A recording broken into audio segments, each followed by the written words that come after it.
State of Florida is now in session. Honorable C. Ellen Lawson, Judge, presiding. All presented this court on your good attention, you shall be heard. May God save the United States of America, in Florida, and its honorable court. You can see it. Good morning and welcome to an oral argument session of the 5th District Court of Appeal. As announced, I'm Alan Lawson. Judge Bill Palmer is to my right and Judge Bruce Jacob is to my left. We're the panel for you today. We have 3 civil cases. Each side will have and be allotted 20 minutes. If you are the appellant and want to reserve time for your rebuttal argument, if you let me know, you're really responsible for your own time on the clock, but I'll try to just remind you when you're down to, if you say 5 minutes, I'll do something like that to try to aid you in knowing when to stop in order to reserve that rebuttal time for yourself. We're going to take the first 2 cases and then we will break after those. If any of the lawyers want to join us in the lawyer's lounge for coffee at that time, we'd welcome you to do that. The first case on the docket is Lori I. BONO versus BRYAN MCNELIS. And Mr. Morris, Mr. Boatman, if you're ready to proceed, we're ready for you.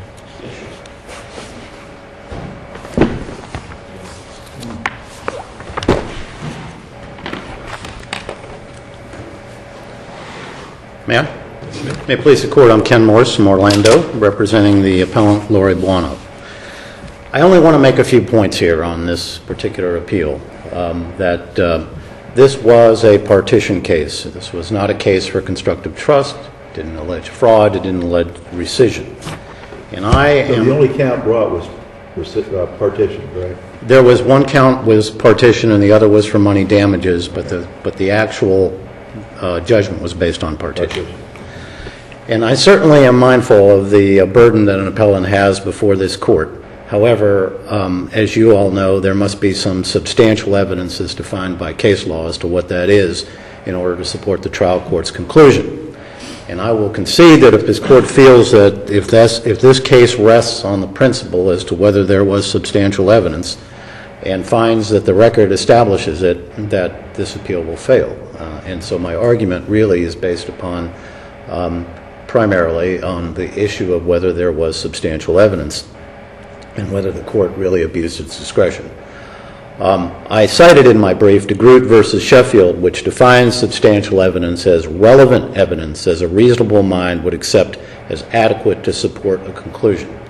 And I suggest that the examination... Let me ask you this. Yes, sir. What do you think the gift was? I mean, the issue is whether it was a gift. Is it the money, half the consideration for the property, or is it the property?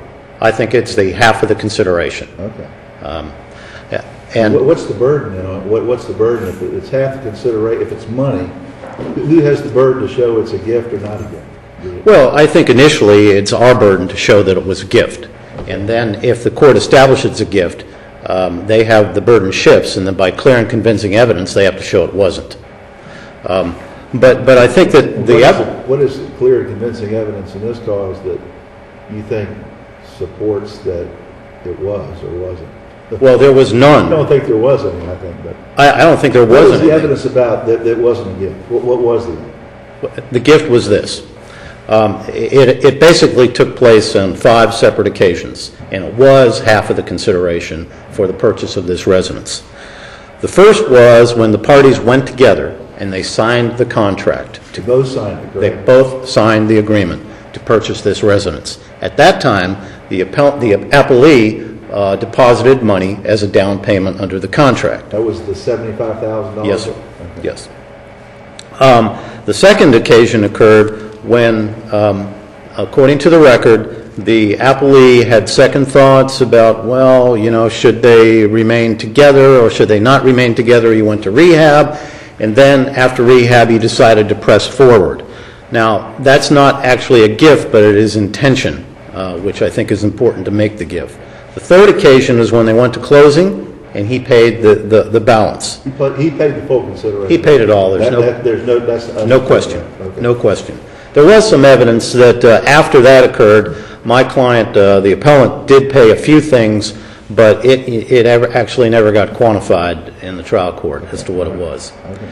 The next evidence of the gift was that when they went to the residence, my client lived in the residence, which actually she owned, almost exclusively for the next 2 years.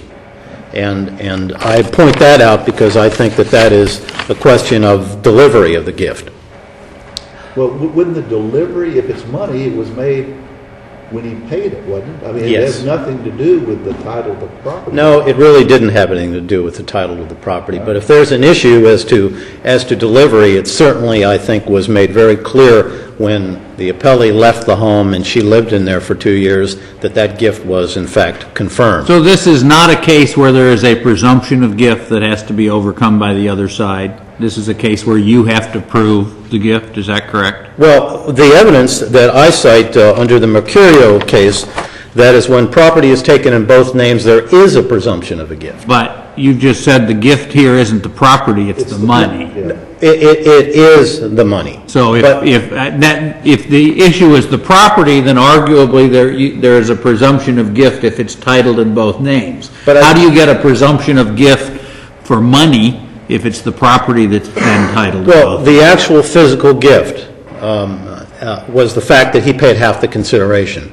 That then got translated in the title of the property. But she was a contract vendee. In other She words, really was. That was your argument in Yes. your brief, which I think is a good argument. She was a She contract had liability vendor. under the contract. She- Either if there had been a default, She was liable. She could be liable to the seller. Right. So it would seem to me it was the cash money that he paid one half on her behalf was the gift. Right. And there is no presumption of a gift with money, is that correct? Personal property? Yeah, there is There no, is with real estate, but not with personal. there is no presumption of a gift. Right. But that gift then, I think, changed form when she actually took the title and when he continued to pay the money. I know that that's kind of a vague argument, but I do think that... So it's that- kind of different than the argument you make in your brief. It is a little different, but you asked me those questions, and so I'm trying to... I thought your argument was correct in the brief. Well, it is. That she was a contract vendee, that she got 50% of the title, tenant common, and that the gift was the money. I mean, that seems... Well, that is... I don't mean to backtrack on what... Because the other cases usually are where the title is already in one person, and that person deeds it to Right. him or Right. herself and the other person as And- joint tenants. I mean, that's typically what, and most of the cases result that way. And as I pointed out in my brief, by essentially the judge ruling there was no intention to make a gift, I thought that he was impairing the contract that she signed Well, I in think you order make a good argument in there. order to do that. And I judge thinks that's a good argument. and I believe that the court... I guess I wonder what difference it makes, what the gift is, if there's a finding that there's no donative intent and that finding is supported by competent substantial evidence. In this case, it doesn't seem like it would make a difference whether if you had I guess we could take judicial notice, if we had an escalating real estate market so that the value of the property exceeded what they paid at the time, or what he paid at the time, then arguably, if the gift was only the money, she would be entitled to the equity for her half over and above the money. But in this case, it would appear probably, since this was bought at the height of the real estate market, that it probably doesn't make any practical The difference. court made no finding on value. I mean, Didn't. To me, I agree with Judge Lawson. I think there should have been an accounting made. If the judge found there was no intent of a gift for the money, then he'd get a credit for half of that. In other words, he should get that back. He should get back, it seems to me, his expenses above one half, and then when it's sold, if it got $1 million, she would get some equity out of it. Otherwise, she doesn't. Well, I saw nothing in the record to indicate that the judge ordered anything other than just... Well, he just said the awarded it to title's him. in Mr. McNelis. I Right. mean, he just said it was... There'll be no credits, there'll be no offsets, it Well, just is he his. just- it may be in this case, because, I guess we could, as Judge Lawson said, we take judicial notice of the real estate market. That may well be the case, but I think maybe the reasoning is incorrect. And when you move forward, I don't want to abandon the argument either that there was a gift and that my client But did I understand your opening statement to be, you understand that if we determine there was substantial evidence to show that it was a gift, you lose this appeal? If there was substantial evidence to prove that it wasn't a gift, If there was substantial evidence to prove that it was not a it gift, was not a gift, you lose. I would lose the appeal. Okay. And I feel that way because I think that there was a gift, and I am also mindful of the fact that I argued in addition, and maybe I misspoke and too soon, is that there was that contract issue, in which the judge simply ruled without doing the things that he should do in order to determine if and when there was anything due to my client. From a practical point of view, I mean, we kind of took judicial notice of the real estate. Right. But I mean, is the value of this property substantially less than they paid for it? You know, I don't know the answer to that. All right, so we don't know that. I wasn't I wasn't at trial. I wasn't the trial attorney, and I didn't know what it sold for. Well, there's no finding of that. Right. And so, I mean, maybe I've already... Is that relief that you requested in your brief? I don't recall. In other words, if we find that there's competent and substantial evidence to support the trial judge's finding that there was no donative intent, so that whatever the gift was, whatever was given, it was not a gift. Are you asking that we send it back if we find that the gift was really the money and not the real estate for a determination of what the market value was at the time? In other words, give the credits. Give the credits. And Are you really asking for that, or are you saying, like you did originally, that if there is competent substantial evidence to support that finding, then you just lose? What I said in my brief was a little less detailed than the court just stated. And what I actually stated, Your Honors, was that I asked the court to Remand it back to the trial court, and in order to find that my client is a half owner, awarding her half of the proceeds of the sale minus half of any expenses attributable to maintenance, upkeep, repair, taxes, and That's what you're insurance. asking. Well, that's all dependent on a finding that it was a gift. It's all dependent on a finding it was a gift. You didn't make an argument, and alternatively, even if you don't find it was a gift, here's some relief we think we're entitled to. Nor did you argue to the trial court below that argument, correct? What I said was, within the context of my argument concerning a gift, was that the court impaired the contract rights of my client by doing it. The remedy that did you ever ask either here or in the trial court as one of your reliefs, if you find that it was not a gift, here's a remedy I want anyway? No, sir. Okay. I did not. Well, I think Chapter 64 sets that out. Yes, it does. Well, I don't think I can elucidate any more on really the gist of my entire argument here. The court's familiar with the law. The court's familiar with my position on whether there was or was not a gift and the evidence which established it. The only thing I would point out is that when it came time for the appellee to say that, you know, I really didn't mean it to be a gift, as I put it in the brief, that is what he thought in his head. That is not what he ever expressed. He testified in court that that's what he thought, that he never intended to, he said, sign the deed or allow the property to be put in both names if he would have thought that, you know, he was waiving his interest in the property. And so I made a point of the fact that, you know, if we've come to this, if we've come to the point where someone can make a gift, and it's not at that time of the gift contingent on anything, if there is multiple evidence that the gift was made, can that person then come back and just simply say, oh, by the way, I really didn't mean that gift. You know what my reaction to that argument is? My reaction is if this is one of those cases that there's a presumption, and they've got to overcome the presumption, I can see an argument which says it's not enough evidence to overcome a presumption just to say, I didn't mean it as a gift. And that's what the cases seem to say. Seems to me, though, in a case where you have no presumption and you have the burden of proof, and the trial court has the ability to believe or disbelieve what your witnesses say, for example, then it's almost irrelevant whether the other side saying, I didn't mean it to be a gift was enough or not, because the trial court could find factually that you didn't meet your burden. You're correct. And that's why I argued that there wasn't any substantial evidence at all in this case to support that. Well, I think that's why the courts have made it clear and convincing is the standard, because in every one of these contests, the person that made the gift now is saying, no, I didn't intend a gift. I mean, that's always, it's a contest between two people. So the cases really turn on who has the burden of showing it by clear and convincing. And clear and convincing, as I understand it in these means you gotta have something else. Like, should have been a promissory note or some writing or something that does it. But I mean, because there's always the swearing contest between the witnesses. Right. So, Well, is your burden in this case clear and convincing? I don't think my burden's clear and convincing. I did not, unless I missed the law on this issue, I did not think my burden was clear and convincing.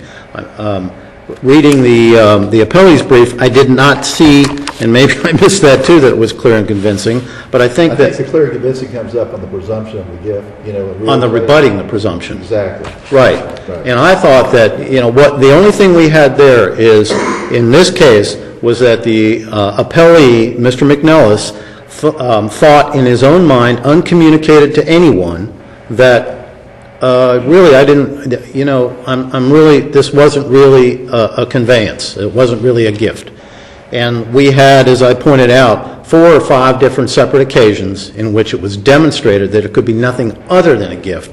So I felt that the court, when it ruled that my client did not demonstrate that there was a gift or that there was no intention of a gift, that was clearly against the overwhelming evidence. And there was really nothing contrary other than the belated 2.5, 3 year later, Mr. MCNELIS saying, gee, I didn't really mean it at the time. Thank you, Your Honor. Let me go ahead and follow up with that, because I'm a little confused now, because looking at your initial brief, Yes, sir. your first argument on appeal is that the appellee failed to overcome the presumption of a gift by clear and convincing evidence. And I now understand, A, there's no presumption, and B, you don't think clear and convincing is the standard. No, failed to, my position is that we established a gift, and he failed to overcome that presumption of the gift by clear and convincing evidence. What presumption, though? I thought we had established that there was no presumption because the alleged gift now was money and not the deed. If a gift is established, there would be a presumption. And I'm confused. You might have met your burden to show there was a gift, but I don't know that that's a presumption. No, that would not be a presumption. But once there would be established that the fact that there would be a gift, which I believe the evidence overwhelmingly showed, then there would be a clear and convincing evidence necessary to overturn. See, I don't understand that. If you have a burden to show that it's the gift, then you put on whatever evidence you want on it's a gift, and if you meet your burden, then they put on whatever evidence they want that it's not a gift, and then it's just whoever has the greater weight, isn't it? Where does clear and convincing come in if we don't have a legal presumption? I thought, well, it was my understanding that once you prove that there is a gift or that there is a presumption of a gift as a result of the conveyance. Aren't those two different things? Once you meet you're saying once you meet your burden of proof, which generally without a presumption is just, greater weight of the evidence, that's a different thing than once you show, you can't by evidence create a presumption. No, you can't. No. My argument really was, in my brief, however, is that when they took the title, part of my argument is when the title ended up in its joint tenants or tenants in common, then that also evidenced the creation of a gift. There was a gift of the money. I can't dispute that. And that was the only thing that really it seemed to me that's what it was. Pardon, Your Honor? That's what it seemed to me. It was half the consideration was the gift. It was. Or not. It was. But I think that the argument can clearly be made that once that gift is made of the money and that title is taken in both names, then to me, once that title that follows through with the gift, and that also, I think that creates a presumption. Maybe that's far-fetched, but I think that was my argument. Let me ask you another question. You make an argument about the improper admission of parole evidence below? To vary the terms of the contract. Did you argue to keep the evidence out that it was inadmissible parole evidence? There was no evidence at trial to indicate that, Your So Honor. never objected to. Never objected to. Thank you, Your Honor. Okay, thanks.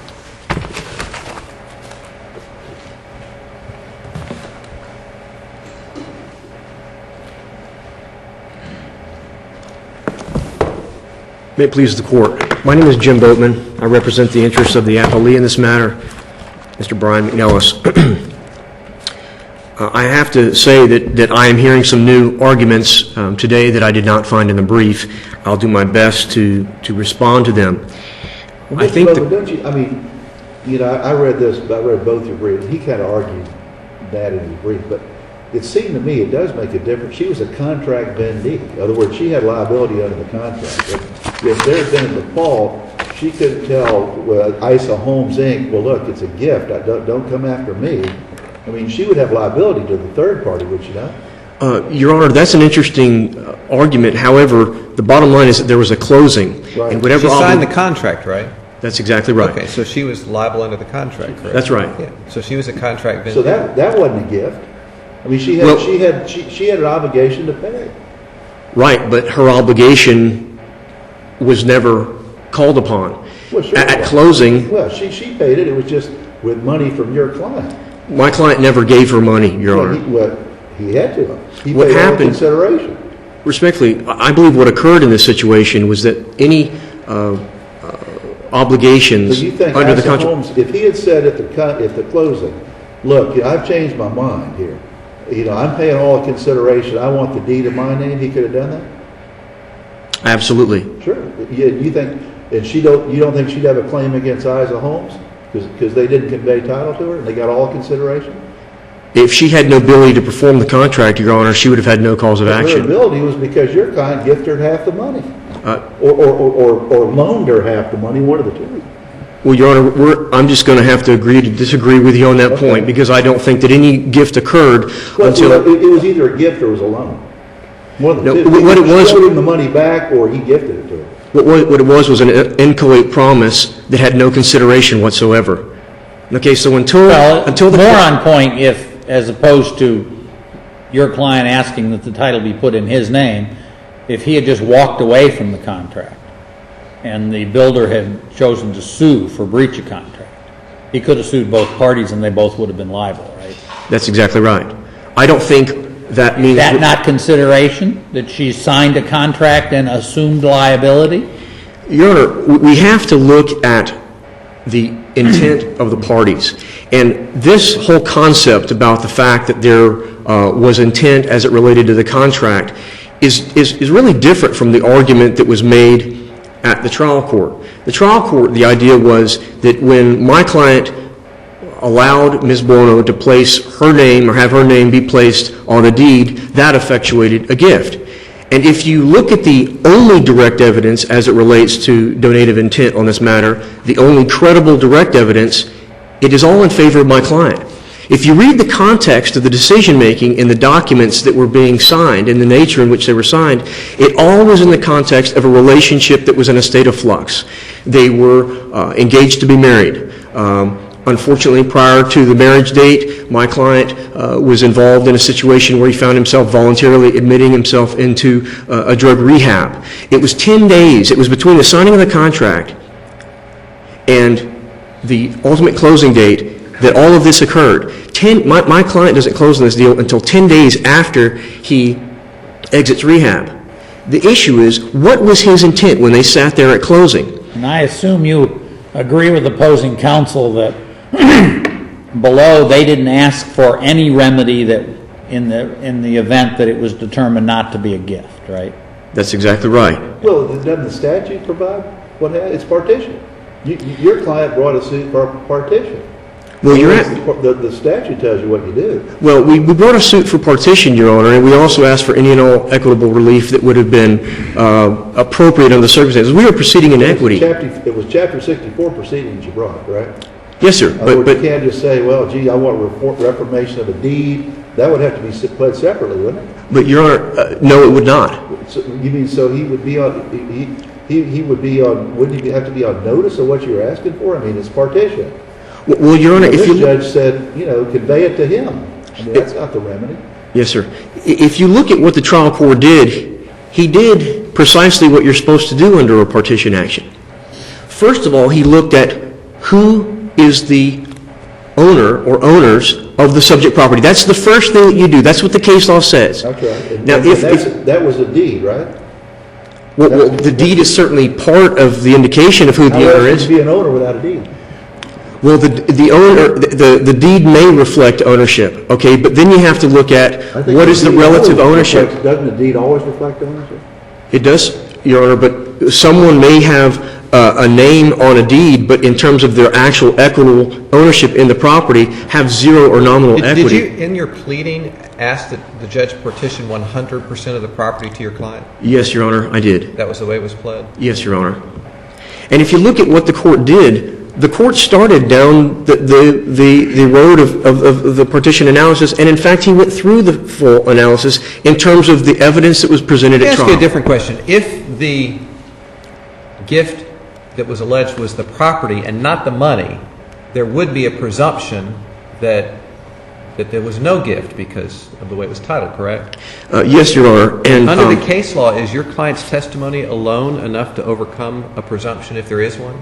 absolutely. Because if we're looking at the issue of intent, what better evidence is it than the person who was the actor on that intent? In every single case, that's what happens. The guy says, whoever made the gift says, I never intended that. And I agree. Every case is that way. I agree, Your Honor, that in a lot of times, he said, she said situations are very difficult, but it does not mean that it's not competent substantial evidence and or clear and convincing. That's why the standard is a little higher. Well, Your Honor, what I would suggest is this. If you look at the record, there are multiple indications in the record where Mrs. Buono's credibility is completely shot. She stole and forged checks by my clients. She initially completely denied the existence of an engagement whatsoever until she was... Okay, so then let's pretend that there is no testimony by Mrs. Buono. Guess what? The only evidence on the scales is my client's credible, We're talking about authentic if there's testimony. a presumption. If there's a presumption, then that's, it's not just evidence on the scale, there's a presumption on the scale. Okay, so You have to it's a overcome by rebuttable clear and presumption. convincing evidence. That's exactly right. So it's a rebuttable presumption. So a rebuttable But presumption. the standard is clear and convincing, not just preponderance. Well, clearly, the trial court. There's a case that say the statement of the donor is not sufficient to overcome the presumption. Your Honor, evidence of donative intent is a factual matter determined from the evidence. On appeal, this court is to review a trial court's findings to determine whether or not there exists substantial competent evidence. The determinations of the court are clothed with a presumption of correctness.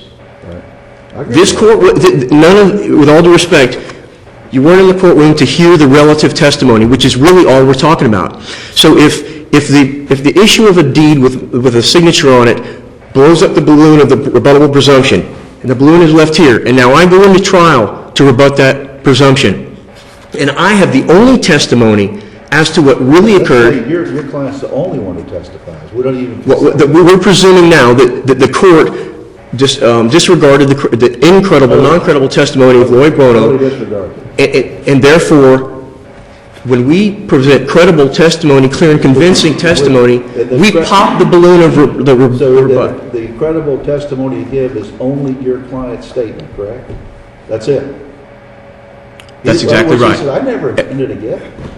I never, I'm not aware of any case law, Your Honor, that would take the credible testimony, live testimony of a witness in a trial court as something less than either a forged document or any other evidence. I think it's just as high. And when we're looking at intent, if you look at the intent, if you look at the context of his decision-making, it resonates. The story is the truth. And at the end of the day, I think that's what this trial court was trying to determine. What really happened here? What is the truth? And the truth is that we have a man that was struggling in his life. He wanted to find a condominium for he and the lady that he was engaged to live in. Let me change the subject. Let me ask you that. You think, was the gift half the consideration, or was it the real estate itself? I have always believed and considered that any gift that would have occurred would have been the real estate. And let me explain why. What really occurred here is something that is not unique to the law. There is a case out there that talks about a similar situation. What happened really was a conditional donative intent. Mr. MCNELIS intended that Ms. Bono would in fact have half of the house when they got married. That's what he testified to. So never minding all these presumptions and shifting burdens, the bottom line is there was donative intent, but it was conditional. And if the court would look at the case of Webster versus St. Petersburg Federal Savings, it's cited in my brief, what happened in that case is that there was an account holder who prior to his death added the names of some other individuals to his account as joint owners. Then he died, unfortunately. And in the ensuing litigation to determine who had rights to those funds, the trial court determined that it was the intent of the decedent donor that these people whose names he added would in fact receive the gift upon his death. Well, the appellate court reversed the determination that that was donative intent because it was conditional. And what the court said was that in order for a surviving party to be entitled to such funds as a gift, there must have been the intention of the depositor to basically give the property to the individual absolutely and without conditional. The intention to make a gift of the balance of the bank account at the death of the donor does not intend for it to become effective until death, and therefore does not make it a gift. And as there is no final irrevocable act carrying into completion the intention of the donor. That's like a deed or actually giving them the money or something along those lines. Or like a marriage. Because again, this all relates back to the intention. The intention matters. He's the giver. It's his right to intend in a certain way. Does it make any sense, if you read the record and listen to his testimony as to what was going on in his life, does it make any sense that he was going to give this lady 50% of this condo? No, it doesn't. It didn't resonate at the trial. The bottom line is, Your Honor, if there was any intent on the part of my client, it was conditional donative intent. Therefore, it did not arise to the level of intent sufficient to give a gift as of the time that the deed was executed. That's what the trial court determined, and the trial court was well within its discretion to make that determination. Let me ask you a couple questions about how this unfolded at the trial level, because obviously as an appellate court, we're looking at what was the trial court asked to do. Did the trial court make an error and not do something they should have done when they were asked to do it? At the trial, was there agreement between the parties that the alleged gift was the real estate, or was there an argument that the gift was the money? I had never heard the argument regarding the gift being the money until today. Well, it's kind of in the brief, though. The thing about the contract seemed to raise it in my mind. It may be kind of in the brief. I had a tough time. You said parole evidence to vary the terms, basically. I mean, it seemed to rely on the contract as being important. The whole concept. I agree with you. It's certainly not an issue raised on appeal. Yeah, I mean, you might can sort of read it into something that's said in the body of the brief. Well, the whole idea of raising parole evidence, I thought, was fascinating in that it was never raised below, in that, in fact, Lori BONO was relying upon parole evidence herself to indicate the existence of this alleged oral promise. Was it your position below that there was a presumption of gift, but you overcame it, or was it your position below that this case didn't involve a presumption of gift? We argued that in the Therefore, they didn't meet alternative. their burden. I'm sorry? We argued that in the alternative. Okay, so you argue to the trial court, no presumption, they don't meet their burden, and even if there is a presumption, we've overcome it. Yes, Your Honor. Your Honor, unless there is anything further, I would rest my argument. Any questions? Any more questions? Nope. Okay, thank you very much. Thank you.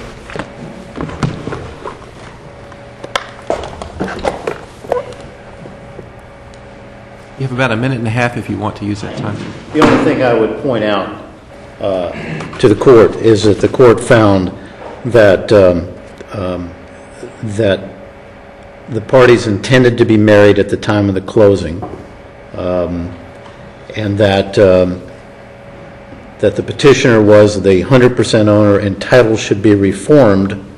See, let me ask you, as I remember the facts of it, the marriage was set sometime in June, the closing was after that, then he went to rehab in May, so they never got married, then when he got out, the whole thing kind of, but they closed anyway. They closed anyway. There was a dispute over whether the wedding was even set. He said it was set. Yeah, She said it wasn't. They were already wearing wedding rings, quite frankly. That's all I have, Your Honor. Okay, Thank you very much. both. Thank you. Very interesting.